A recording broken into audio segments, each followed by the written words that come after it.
Welcome to Second Take, the show that focuses on the issues behind the news. State companies Eskom and Transnet are at either ends of a policy discussion about whether coal should be declared a strategic mineral. Terence Creamer joins me to discuss why. Terence, welcome to Second Take. How did this debate around strategic minerals arise? Well, the 2008 power crisis, where we had the rotational load shedding, led Eskom into a period of deliberating on a whole range of issues, because coal, wet coal, remember those days, was a key issue that came up as to why we had those that almost catastrophic event in late January. And they looked at the whole coal mix and the coal export dynamic, and they found that more and more there's a market for what used to be called Eskom grade coal.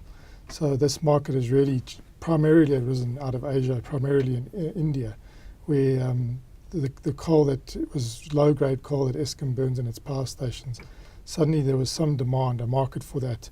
And the washing plants at the coal mines made it actually economical to export this low-value, low-grade coal to these markets, and probably, well, definitely more profitable than selling it at a very low cost a low price to Eskom.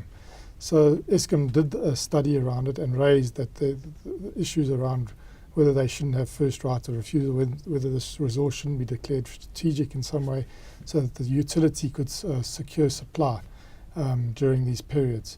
And so it arose there, but it's been consolidated through the State Intervention in Mining Strategy discussion document that the ANC commissioned in 2010, and which was released earlier this year.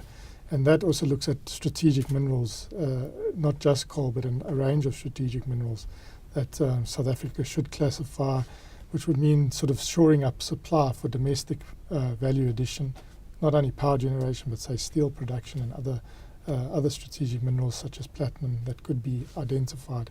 And it would have implications for how a miner that extracted that, there would be restrictions possibly on price and possibly on markets. So that's really the background to it. How would you describe Transnet's positioning in this debate? Well, Transnet's got this 300 billion market demand strategy, 300 billion rand market demand strategy, which is really about growing their rail, ports and pipeline businesses to match what they see as demand in the South African economy. A lot of it is around rail, and a lot of the rail investments related to the commodity lines, and the key commodity lines being the coal and the iron ore line, but there's not, they're looking at other heavy haul commodity investments into manganese. But really the coal we've always underperformed. That line has generally underperformed against its nameplate. And the Richards Bay Coal Terminal, which is a privately owned terminal by the South African coal miners, has always had this tension with the Transnet freight rails, the why Transnet freight rail, is not delivering to that sort of capacity. They've expanded the nameplate of that terminal to a nominal 92 million tonnes. This year we nearly hit the 70 million tonnes level, but you can see there's quite a large gap, and that's quite a strong recovery from where we've come from, because we were going towards 60 million tonnes at one stage. So we're in a recovery phase in terms of coal exports, so more volumes are going through Richards Bay Coal Terminal, more coal, thermal coal is being exported from South Africa. And the plan under the market demand strategy is geared towards growing, not decreasing, but growing our export coal capacity out of Richards Bay. And there's some very detailed work that's going into how to liberate capacity on the coal line through, for instance, having a link through Swaziland, which will take the general freight that currently goes on that corridor off that corridor and alleviate pressure on the coal line purely for coal, and to take it up beyond the 81 million tonnes, which is the current plan, and possibly even to 100 million tonnes of coal. So we're talking about big expansion, big investment by Transnet into coal export capacity. They're also doing a lot of investment into domestic coal delivery, so delivering coal from mines that are now distanced from the power stations to Eskom's power stations. So that's also a big part of what they're looking at. But definitely a lot of the locomotive purchases, some of the infrastructure investment, and a lot of the planning as well as is around expanding our coal export line capacity, and also opening up the new frontier in terms of South African coal, which is Waterberg, through a phased approach over the next few years of bringing in that coal into the export mix and into the domestic economy mix, and possibly extending that north into Botswana.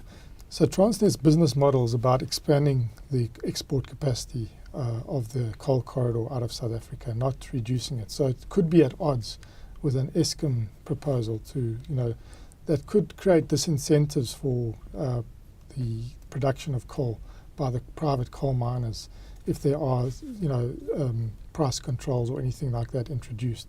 So it's going to be interesting to see how this debate turns out.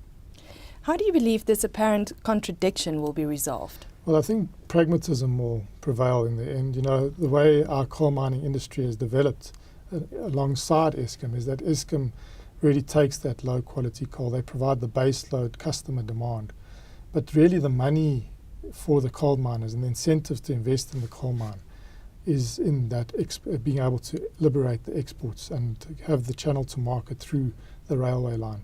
Now, the Minister of Public Enterprises, Malusi Gigaba, is the minister in charge of both of these enterprises. So I think he knows that we have to secure supply for Eskom, and we need to maybe look at ways of shoring up long-term supplies for Eskom at a reasonable and affordable cost, because every year a big part of Eskom's price increases are related to the strong surge in coal-related costs and primary energy costs generally.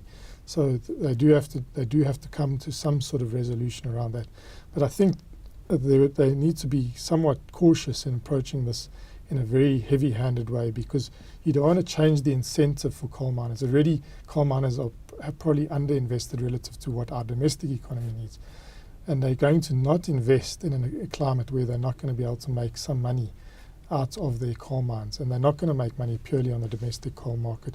In fact, we don't really want them to make a lot of money. We want that coal that generally can't be used elsewhere, to be burnt here for electricity production here, so that we can keep our prices low. We want them rather to make their money elsewhere. So I think the uncertainty is not great for the coal, for what we need in terms of Eskom and security of electricity supply. We need to get past the uncertainty. We need to change probably Eskom's access to these resources and to really secure that up. But we must have good incentive signals for the coal miners. Otherwise, you could have a situation where you, on paper, get security for Eskom, but it leads to a lack of investment upstream, which could have very negative consequences. Terence, thank you very much. That is the Second Take show for this week. Thank you for watching, and join us again next time for more news analysis.